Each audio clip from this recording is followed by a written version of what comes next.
All right, shalom, shalom, Makiam. First and foremost, I'd like to give all praises to Yahweh Ba'Shem, Yahweh Shai Ba'Shem Rakak Badash, the bonus to the apostles and elders of Great Millstone.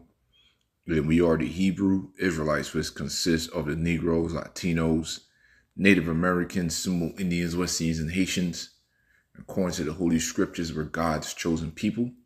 Shalom to all the beloved brethren out there pushing this knowledge and sincerity and truth. Shalom to the few sisters and shalom to Israelite foreigners who are scattered abroad. And what you're looking at is a true depiction of who the world ignorantly called Jesus Christ, whose real name in the Hebrew tongue is Yahweh Shai. All right. And what you're looking at is a true depiction of who the world ignorantly called God, who the world ignorantly called Jehovah, whose real name in the Hebrew tongue is Yahweh. When you call upon the Most High and His Son, you must say Yahweh, Ba'Shem, Yahweh Shai. Yahweh means He to be, or He is. Ba'Shem means in the name, and Yahweh Shai means He delivers. The Lord and Savior has come back to deliver the elect out of the nation of Israel from the destruction of modern-day Babylon, a.k.a. America. I'm going to start off by giving all praises to Yahweh, Ba'Shem, Yahweh Shai, and Barakatah Yahweh, Barakatah Yahweh Shai. Barakatah Yahweh, Barakatah Yahweh Shai, and the body Yahweh Ba'Shem Yahweh Shai for another blessed day. The body Yahweh Ba'Shem Yahweh Shai for the apostles and elders of Great Millstone. And the body Yahweh Ba'Shem Yahweh Shai for all you beloved brethren out there pushing this knowledge in sincerity and truth. All right? Coming back at you another lesson through the Holy Spirit. All right, coming back at you another lesson through the Holy Spirit. Had to find this 12 tribes chart real quick, because today we're going to get into the tribe of Gad and the tribe of Reuben. The tribe of Reuben pretty much consists of the Seminole Indians of Florida, that different area, and the tribe of Gad consists of the North American Indians.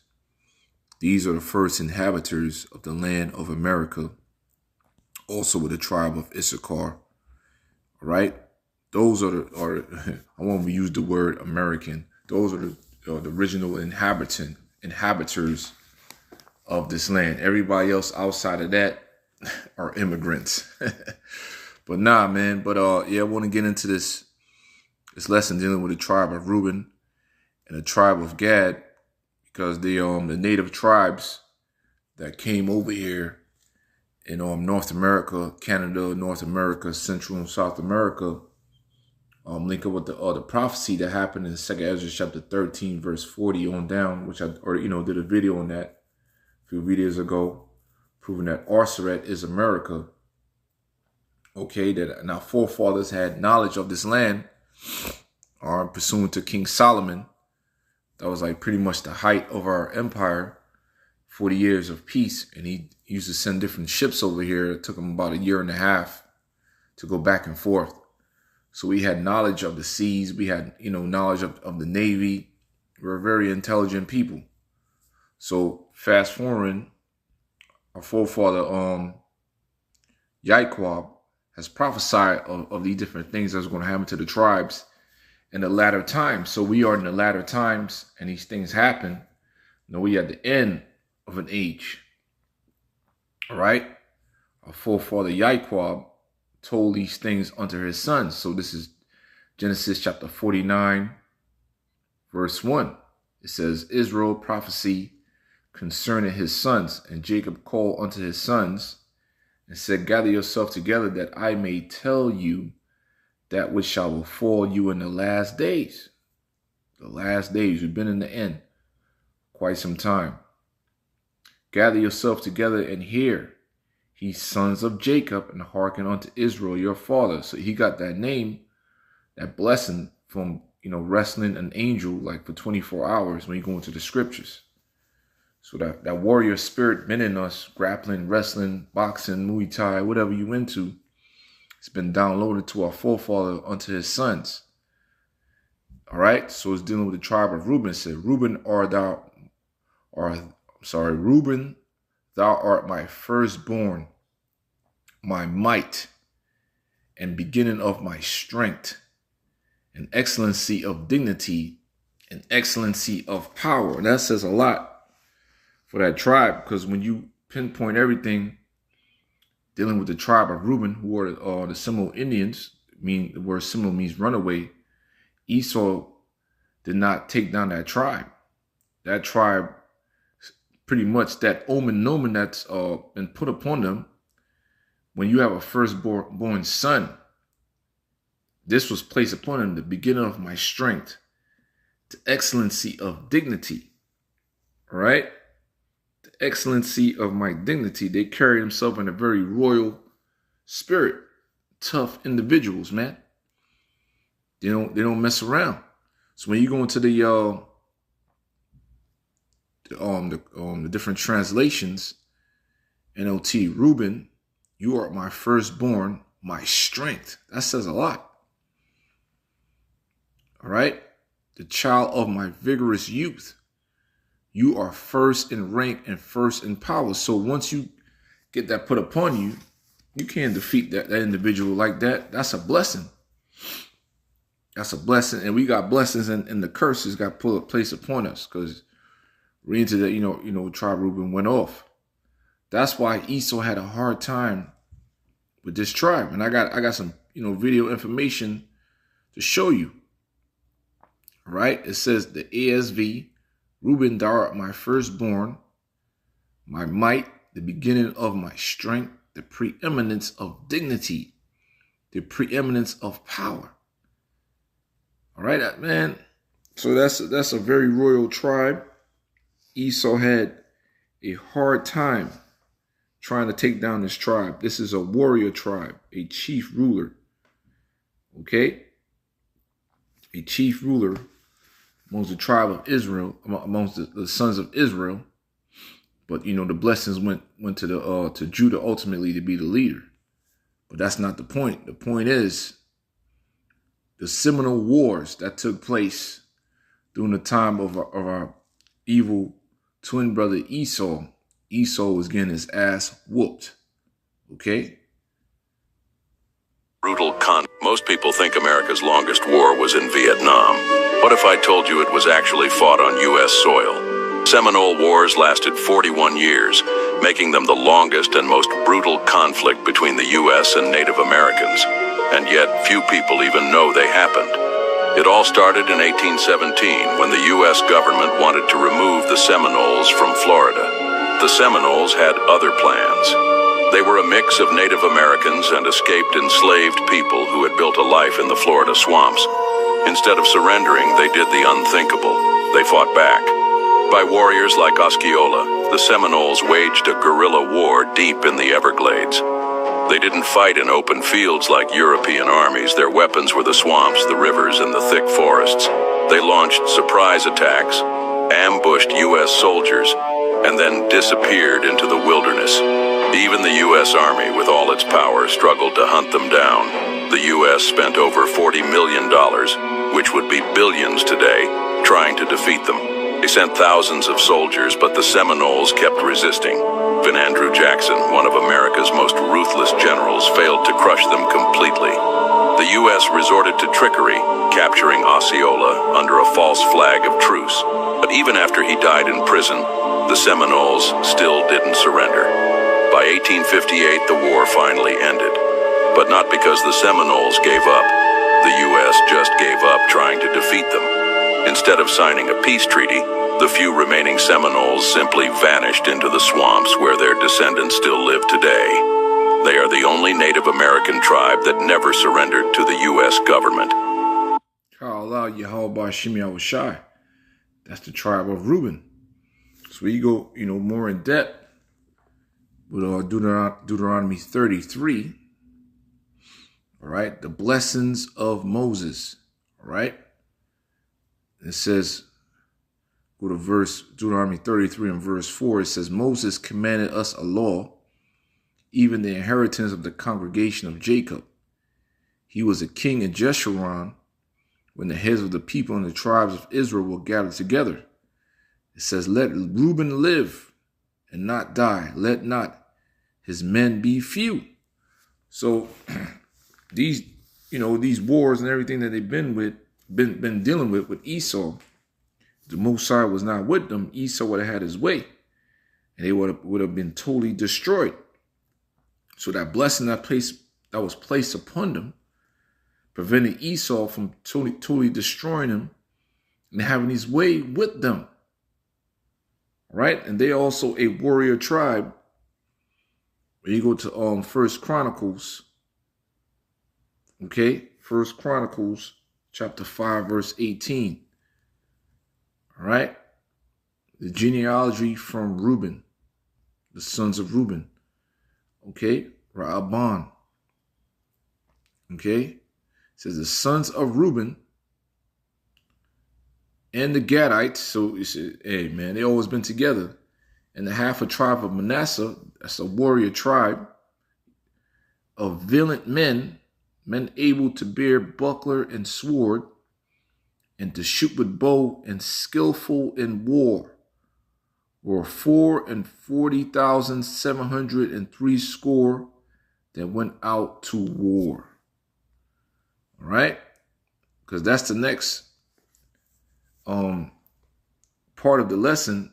I'm gonna get into the tribe of Gad and their wars with Esau and things they had to deal with, and links up with the curses that fell upon the nation of Israel.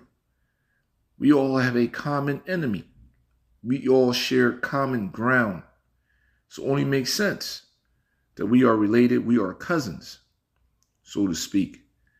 All right. NLT. And there were 44,760 capable warriors in the armies of Reuben, Gad, and half the tribe of Manasseh. They were all skilled in combat and armed with shields and swords and bows. Beautiful, man. So let's go back to Genesis 49, dealing with our brother Gad real quick. All right. Genesis 49 and 9. And Gad, who are the Native American Indians today, so-called a troop shall overcome him, but he shall overcome at the last. All right. So the word Gad means troop. And what shall overcome him in the latter end is dealing with the wars they had to fight with Esau. All right. When you go into the word troop there,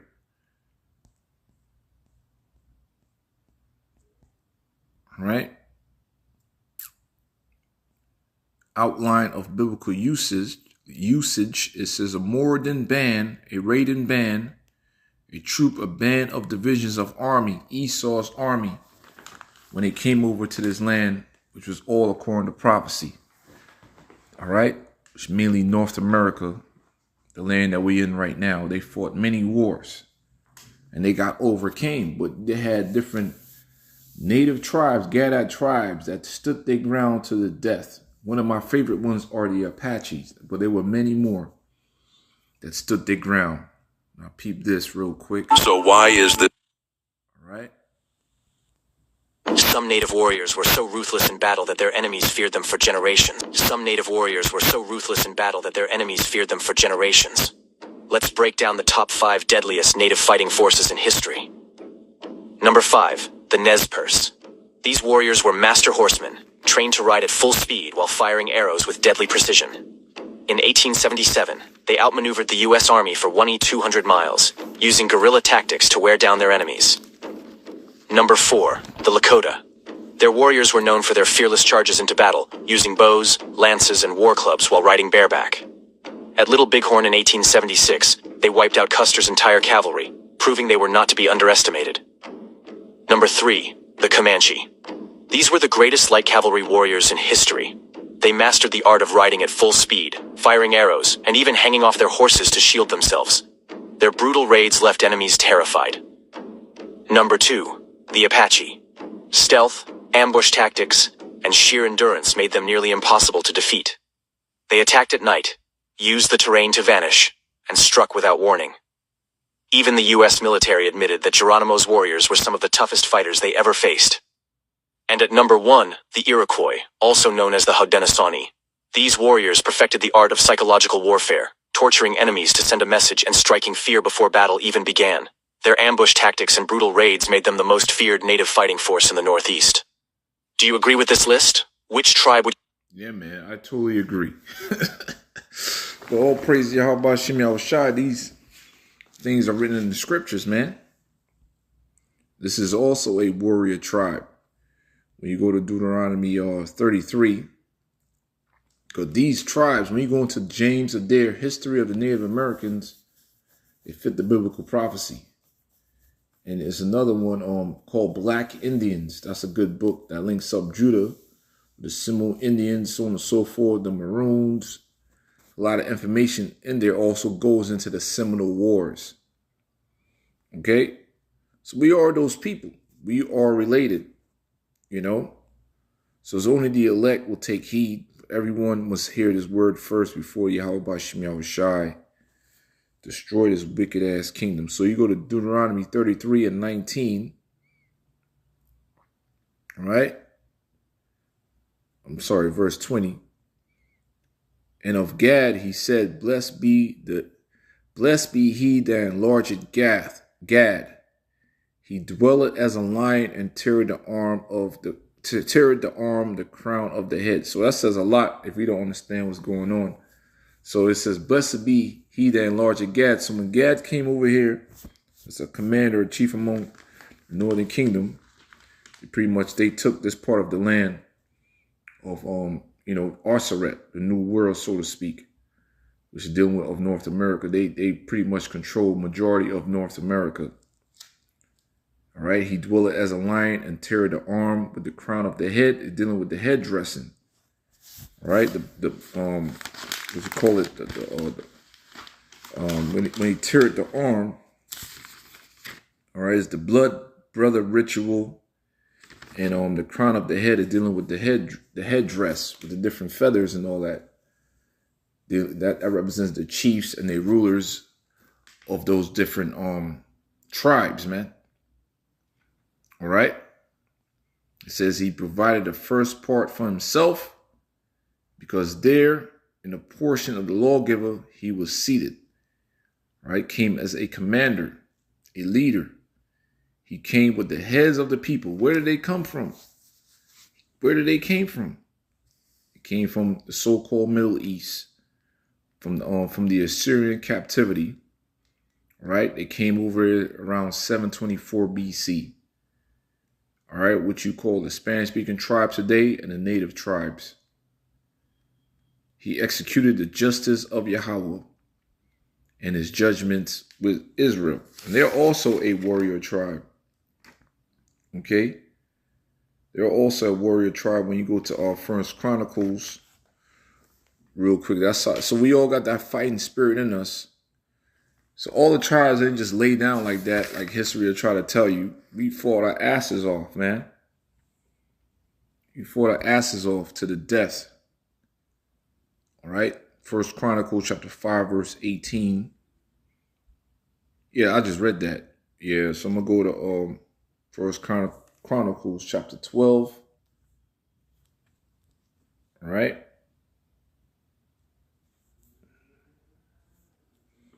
And 8. David supporters in Ziklag. All right. It says, and of the Gadites, there separated themselves unto David into the whole to the wilderness men of might. So they were considered like special forces. Men of war, fit for battle, that could handle shield and buckler, whose faces were like the faces of lion, dealing with the war paint, and were as swift as the roes upon the mountains. All right, so they were very, have a lot of stamina, able to run miles on top of miles, fit for battle. Let's see what it says in NOT. So they fit the biblical prophecies as well. All right. NOT, some brave and experienced warriors from the tribe of Gad also defected to David while he was at the stronghold in wilderness. They were expert with both shield and spear, and fierce as lions and swift as a deer on mounts. All right? Let's see. The HNV says of the Gadi, there were separated themselves to David to the strongholds in the wilderness, mighty men of valor, men trained for war, that can handle shield and spear, whose faces were like the faces of lions, and they were as swift as the roes in the mountains. All right? Experienced warriors, man. So it only makes sense that we are those people. It only makes sense. So that's the You put it number. The headdress that a Gadite chief will wear, but they don't look like, our ancestors were way darker than this, but it is what it is. You're going to have Israelites like the speckled bird today. But, we fit these prophecies. We are those people. Right? And the Most High is gathering the elect for the final showdown in the land of Babylon. Shalom.